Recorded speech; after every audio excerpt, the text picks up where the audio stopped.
আপনাদের সকলকে স্বাগতম জানাই আমাদের আজকের ভিডিওতে আমরা Node.js এর একটা বিল্ড ইন নোড মডিউল শিখব। সেটি হচ্ছে HTTP এবং এই বিল্ড ইন নোড মডিউল দিয়ে আমরা একটা খুবই ইন্টারেস্টিং কাজ করব, সেটা হচ্ছে আমরা একটা সার্ভার তৈরি করব। তো আমরা গতদিন মানে গত প্রথম দ্বিতীয় ক্লাসে আমরা যেটা দেখছিলাম সেটা হচ্ছে যে আমাদের যে Node.js এর দ্বিতীয় ভিডিওতে সেখানে আমরা Node.js এর যে ফাইল সিস্টেম বিল্ডিং মডিউলসটা দেখছিলাম এবং সেটাতেই আমরা কি করছিলাম, আমরা কিভাবে মানে এক্সটার্নাল ফাইলকে আমরা কি করতে পারি, ফাইলটাকে রিড করতে পারি, রাইট করতে পারি, সেগুলো শিখছিলাম। আজকেও ঠিক আমরা একটা বিল্ডিং মডিউল যেটা হচ্ছে HTTP, সেটা দ্বারা হচ্ছে যে আমরা একটা সার্ভার তৈরি করব। এখন বেসিক্যালি Node.js-টা কেন ব্যবহৃত হয় আমাদের অ্যাপ্লিকেশনে? Node.js-টা ব্যবহৃত হচ্ছে আমাদের ক্লায়েন্ট সাইড এবং সার্ভার সাইড কমিউনিকেশন করার জন্য। সেখান থেকে কি করে ক্লায়েন্ট সাইড থেকে রেসপন্স নিয়ে সার্ভার সাইড থেকে, ক্লায়েন্ট সাইড থেকে রিকোয়েস্ট নিয়ে সার্ভার সাইড থেকে রেসপন্সটা আমাদেরকে প্রোভাইড করে। এটাই মূলত সার্ভারের কাজ। তো আপনারা যারা এই এই রিকোয়েস্ট রেসপন্স এগুলো সম্পর্কে জানেন না ভালোভাবে, আস্তে আস্তে আপনারা এগুলো নিয়ে পরবর্তীতে বিভিন্ন সময়ে বিভিন্ন টপিক্সের মধ্যে আলাপ আলোচনা করা হবে, তখন সেটা বুঝতে পারবেন। বেসিক্যালি আমরা যখন আমাদের কোনো ব্রাউজারে কোনো কিছু লিখি এবং সেটা ইন্টারফেস করি, তখন সেটা কি করে, সেটা হচ্ছে যে আমাদেরকে একটা রিকোয়েস্ট সেন্ড করে সার্ভারের কাছে। হ্যাঁ, যখন এটা আমরা ইন্টারফেস করছি, রিকোয়েস্ট চেঞ্জ করছে এবং সঙ্গে সঙ্গে সার্ভারটা এই রিকোয়েস্টের উপর ভিত্তি করে একে রেসপন্স করে এবং সেই রেসপন্সটাই মূলত আমরা এখানে দেখতে পাই, বা রেসপন্সটাকে আমাদেরকে সুন্দরভাবে উপস্থাপন করা হয় আমাদের সামনে। ঠিক আছে, তো চলেন আমরা হচ্ছে যে আমাদের যে বিল্ডিং মডিউলস HTTP সেটা নিয়ে কাজ শুরু করি এবং খুবই মজার সেই সার্ভারটা আমরা তৈরি করি, আমাদের নিজস্ব সার্ভার। তো চলেন শুরু করা যাক। তো আমাদের প্রথমে হচ্ছে যে আমরা কি করব, আমরা আমাদের যে প্রজেক্ট গত ক্লাসের এটাকে আমরা কপি করে দিলাম এবং এটাকে রিনেম করে দিলাম। হ্যাঁ, এটাকে রিনেম করে আমরা হচ্ছে যে আমাদের যে কোড এডিটর আছে, কোড এডিটরে এটা ওপেন করি। এই লোকাল মডিউলসটা আমাদের দরকার হবে না, এটা আমরা ডিলিট করে দিলাম। আমাদের index.jsটা দরকার হবে, কিন্তু এই কোডগুলো আমাদের দরকার হবে না, আমরা এগুলোকে রিমুভ করে দিলাম।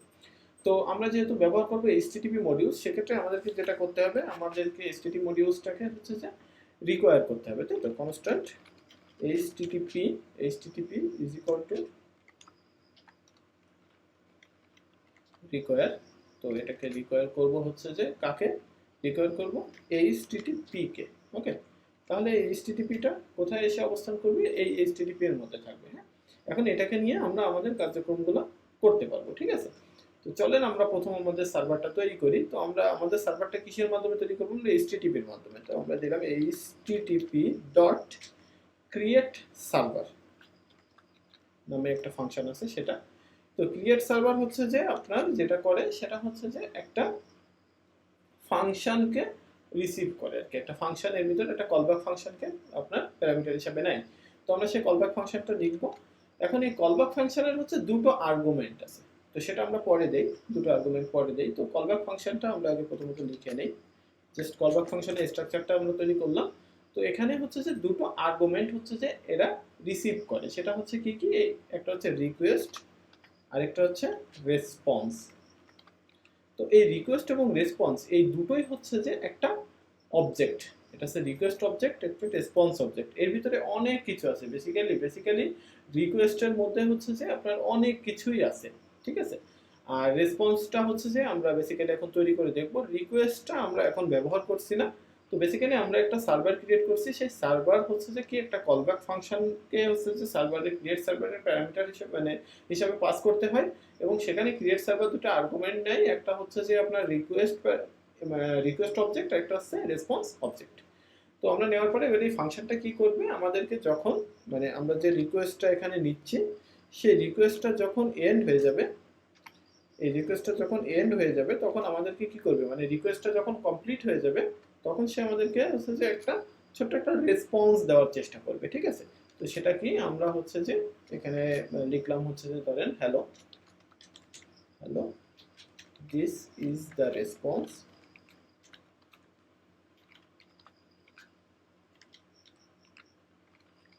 from server.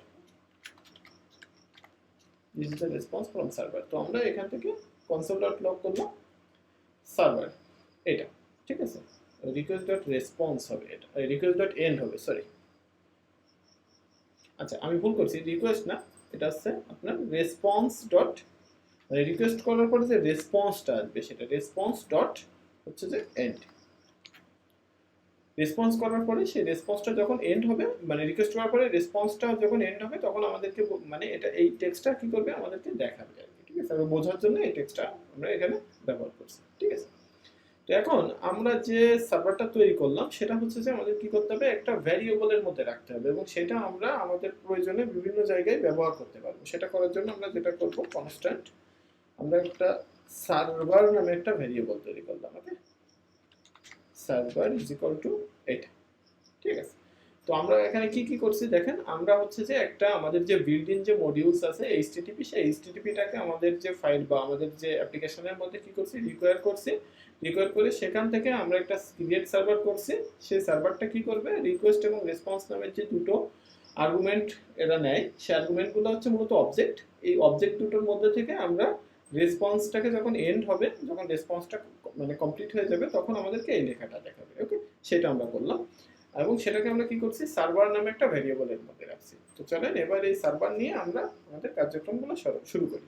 তো যখন আমাদের এই সার্ভারটা যখন হচ্ছে যে মানে যখন রান হবে, যখন সে রেসপন্স করা শুরু করবে, মানে সার্ভারটা যখন তৈরি হয়ে যাবে তখন সে কি করবে, সার্ভার আমাদের যখন লিসেন হবে, সার্ভার ডট লিসেন, তখন বেসিক্যালি সার্ভার লিসেনটা যেটা করে আমাদেরকে হচ্ছে যে প্রথম যে প্যারামিটারটা নেয় সেটা হচ্ছে পোর্ট।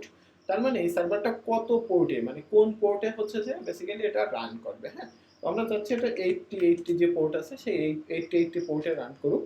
এবং এইটা হচ্ছে যে মানে কি হিসাবে মানে কোন এটাকে বলে হচ্ছে যে আপনার এটাকে মানে এইভাবে বলা যায়, সেটা হচ্ছে যে আপনার কোন মানে নাম্বারে বা কোন ডোমিনে বা কোথায় হচ্ছে যে আপনার বেসিক্যালি এটা মানে এটা লিসেন করবে। হ্যাঁ, মানে কোন জায়গাটাতে এটা রান করবে এই সার্ভারটা। তো আমরা এখানে চাচ্ছি এটা লোকাল হোস্টে রান করুক, লোকাল হোস্ট।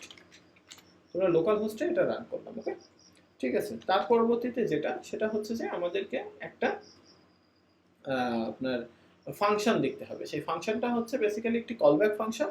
তো এই কলব্যাক ফাংশনটা কিন্তু কোনো প্রকার কোনো আর্গুমেন্ট রিসিভ করবে না, ঠিক আছে। তো আমরা কলব্যাক ফাংশনটাকে লিখলাম এবং এইখানে আমরা যখন আমাদের সার্ভারটা রান হয়ে যাবে, তখন আমরা কোনো একটা লেখা দেখায়, মানে আমাদের কনসোলের ভিতরে বা কোনো একটা জায়গায় কোনো একটা লেখা দেখায়, আমরা বুঝবো যে আমাদের সার্ভারটা এখানে রান হচ্ছে। তো জানেন console dot log double quotation server is running at এখানে আমরা একদম এই আমাদের ইউআরএলটা দিয়ে দিই, তাহলে আমরা ক্লিক করে ওখানে চলে যাব। http দিলাম, https দিলাম না, এটা হচ্ছে যে আপনার লোকাল হোস্ট স্ল্যাশ আমরা কততে রান করব 80। তো এইটা, তো আমাদের এখানে দুইটা জিনিস আমরা করছি। একটা হচ্ছে যে প্রথমত তিনটা জিনিস বেসিক্যালি করছি, সেটা হচ্ছে আমরা আমাদের যে এটা আছে, আমাদের যে রিকোয়েস্ট যে বিল্ট ইন মডিউলসটা আছে সেই মডিউলটাকে Node.js এর সেটাকে আমরা প্রথমত হচ্ছে যে কল করছি, আমাদের এই প্রজেক্টের সাথে ইন্টিগ্রেট করছি। প্রজেক্টের সাথে ইন্টিগ্রেট করার পরে সেই এইচটিটিপি থেকে আমরা একটা সার্ভার ক্রিয়েট করছি। তো এই যে ক্রিয়েট সার্ভার ফাংশনটা বেসিক্যালি একটা হচ্ছে যে আপনার কলব্যাক ফাংশনকে রিসিভ করে এবং সেই কলব্যাক ফাংশনে হচ্ছে যে দুটো আপনার আর্গুমেন্ট থাকে। সেই আর্গুমেন্ট দুটো হচ্ছে একটা রিকোয়েস্ট, একটা হচ্ছে রেসপন্স, ঠিক আছে, রিকোয়েস্ট এবং রেসপন্স। এবং যখনই এই আর্গুমেন্ট দুটোর ভ্যালু কোথায় আপনি এই কলব্যাক ফাংশনের মধ্যে পাবেন। তো ধরেন এইটার ডাটা অনেক কিছু রিকোয়েস্ট এবং রেসপন্সের মধ্যে অনেক কিছু থাকে। তো আমরা বেসিক্যালি আমরা চাচ্ছি কি যখন সে সার্ভারটা রেসপন্স করবে তখন আমাদের কোনো একটা কিছু লেখা দেখায়। তার জন্য আমরা এখানে কি ব্যবহার করছি, রেসপন্স ডট এন্ড, মানে আমাদের রেসপন্সটা যখন এন্ড হবে তখন সে আমাদেরকে কি দেখাবে, হ্যালো দিস ইজ হবে hello this is the response from server. Okay, আর যখন হচ্ছে যে এবার গেল এটা দিয়ে আমরা একটা সার্ভার ক্রিয়েট করলাম, কারণ হচ্ছে যে এই সার্ভারটা দেখেন আমরা কি করছি, একটা ভেরিয়েবলের মধ্যে রাখছি। এবার এই সার্ভারটা যখন লিসেন করা শুরু করবে, মানে কি সার্ভারটা যখন হচ্ছে যে রিকোয়েস্ট দেবে মানে রানিং হয়ে যাবে, তো রানিং হয়ে গেলে আমরা হচ্ছে যে এটাকে দেখার জন্য আমরা কি করছি, সার্ভার ডট লিসেন, সার্ভারটা লিসেন করবে, রান করবে কোথায়, আপনার লোকাল হোস্টের 80 পোর্টে, ঠিক আছে। তো এই সার্ভার ডট লিসেন যেটা, এটা হচ্ছে যে বেসিক্যালি তিনটা আর্গুমেন্ট সেই হিসাবে ব্যবহার, তিনটা প্যারামিটার এটা নেয়। সেটা হচ্ছে একটা হচ্ছে যে পোর্ট, একটা হচ্ছে যে আপনার কোথায় বেসিক্যালি এটা মানে হবে, কোন ইউআরএল এ বা কোন যে পাতে, সেটা লোকাল হোস্ট, এবং তার পরবর্তীতে একটা কলব্যাক ফাংশন। সেই কলব্যাক ফাংশনটা হচ্ছে যে আমাদেরকে, এখানে আমি কনসোল ডট লগ করছি, লগ করে আমি কনসোলে দেখাইছি যে আপনার বেসিক্যালি সার্ভারটা রানিং হচ্ছে এই পোর্টে। এখন চলেন যে আমরা যেটা কোডগুলো করলাম বা যে সার্ভারটা তৈরি করলাম এটা সঠিকভাবে কাজ করে কিনা সেটা একটু আমরা দেখি। তো সেটা করার জন্য আমরা টার্মিনালটাকে ওপেন করি। টার্মিনালটা ওপেন করার পর একটা নিউ টার্মিনাল নিলাম। এখানে আমরা বেসিক্যালি আমাদের সার্ভারটাকে চালাই দেখবো যে সার্ভারটা সঠিকভাবে চলছে কিনা। সেটা চালানোর জন্য আমাদের লিখতে হবে নোট index.js, এটা লিখে এন্টার প্রেস করলে দেখেন কি বলছে, server is running at local host এই যে 8080 এই পোর্টে আমাদের সার্ভারটা কি করছে, রান করছে। তার মানে এইটা আমরা কেন লিখছিলাম বুঝতে পারছেন, যে আমাদের সার্ভারটা যখন রান করবে তখন সে কনসোলে আমাদেরকে একটা লেখা দিবে। আর সার্ভারটা যদি রিকোয়েস্ট পাওয়ার পরে যদি আসলে প্রত্যেকবার যখন আমাদের সার্ভারটাকে কোনো রিকোয়েস্ট দেওয়া হবে, সেই রিকোয়েস্ট দেওয়ার পরে যদি সে আমাদেরকে রেসপন্স করে, সেই রেসপন্সটা হবে এইটা। তো চলেন দেখেন, আমরা যেহেতু সার্ভারটা রান করছি সেহেতু আমরা একটা রিকোয়েস্ট দিয়ে দেখি যে সে আমাদেরকে কোনো রেসপন্স করে কিনা। তো এটার জন্য আমরা এই ইউআরএলটা, জাস্ট এই ইউআরএলটাকে আপনি কপি করে আমাদের যে ব্রাউজার আছে, সরি, এই ইউআরএলটা কপি করে আমাদের যে ব্রাউজার আছে, ব্রাউজারে আমরা চলে যাই এবং সেখানে আমরা এটাকে চালায় দেখি কি অবস্থা। যদি সে সঠিকভাবে কাজ করে, দেখেন সঠিকভাবে কাজ করছে, hello this is the response from server. তার মানে কি, আমাদের সার্ভারটা কিন্তু রান হয়ে গেছে। তাহলে আমরা আমাদের সেই কাঙ্ক্ষিত সার্ভারটা কিন্তু তৈরি করতে পারলাম। এই সার্ভার দিয়েই মূলত আমরা পরবর্তী যে কাজগুলো, এপিআই বিল্ড বা এই জিনিসগুলো কিন্তু আমরা করবো। এটা একদমই আমাদের একটা বিগিনিং স্টেপ ছিল, যদিও বিগিনিং স্টেপ হলে এটা খুবই ইম্পর্টেন্ট একটি স্টেপ। আপনারা খুবই গুরুত্ব সহকারে এটা প্র্যাকটিস করবেন এবং ভালোভাবে দেখে বারবার প্র্যাকটিস করবেন, কয়েকটা সার্ভার তৈরি করবেন। তো বেসিক্যালি আমরা আজকের ভিডিওতে যেটা শিখলাম সেটা হচ্ছে যে আমাদের Node.js এর যে বিল্ডিং মডিউলস আছে এইচটিটিপি, সেই এইচটিটিপির মাধ্যমে আমরা কিভাবে একটা সার্ভার তৈরি করতে পারি, আমাদের সেই সার্ভারটা আমরা ব্যবহার করতে পারি আমাদের অ্যাপ্লিকেশনের জন্য। ঠিক আছে, তো পরবর্তীতে আরও আমরা ইন্টারেস্টিং জিনিসপত্র শিখবো। আশা করি আপনারা ভিডিওগুলো দেখে উপকৃত হচ্ছেন। যদি আমাদের ভিডিওগুলো ভালো লাগে তাহলে অবশ্যই লাইক, কমেন্ট এবং শেয়ার করবেন। চ্যানেলটি সাবস্ক্রাইব করতে অবশ্যই ভুল করবেন না। দেখা হবে পরবর্তী ভিডিও। সকলে ভালো থাকবেন, ধন্যবাদ।